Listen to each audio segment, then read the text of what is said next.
వరంగల్ జిల్లాలోని ఆత్మకూరు, నల్లబెల్లి తదితర మండలాల్లోని జిల్లా పరిషత్తు ప్రాథమిక పాఠశాలలో విద్యార్థులు బతుకమ్మ సంబరాలు వైభవంగా నిర్వహించారు. పాఠశాలలకు ఈ నెల 25వ తేదీ నుంచి ప్రభుత్వం సెలవులు అందువల్ల పాఠశాలలో విద్యార్థులు బతుకమ్మ సంబరాలను చేపట్టారు.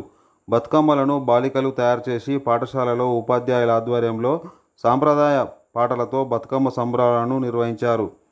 ఈ సందర్భంగా నల్లబెల్లి మండల FLN నోడల్ అధికారి మోతుకూరు శ్రీనివాసరావు మాట్లాడుతూ విద్యార్థులకు సాంస్కృతిక సాంప్రదాయాలను తెలియజెప్పేందుకు బతుకమ్మ పాటలను, కోలాటాలను నిర్వహిస్తున్నామని ఆయన అన్నారు.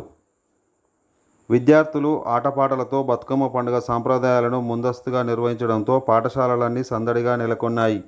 ప్రాథమిక పాఠశాలలో జరిగిన చిన్నారుల బతుకమ్మ ఆటపాటలు ఆకట్టుకున్నాయి. రంగాపురం ఉన్నత పాఠశాల, ప్రాథమిక పాఠశాలతో పాటు ముచ్చుప్పుల, దస్తగిరిపల్లె, రేలకుంట, నందిగామ, లెంకలపల్లి తదితర పాఠశాలలో విద్యార్థులు బతుకమ్మ సంబరాలు ఘనంగా జరుపుకున్నారు. ఈ కార్యక్రమంలో పాఠశాల ఉపాధ్యాయులు, విద్యార్థులు తదితరులు పాల్గొన్నారు.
ముచ్చట్లు చెప్పింది సెలవులియగానే పిల్లగానే వచ్చి అల్లరితో ఇల్లంతా సందడి చేసిండ్లు.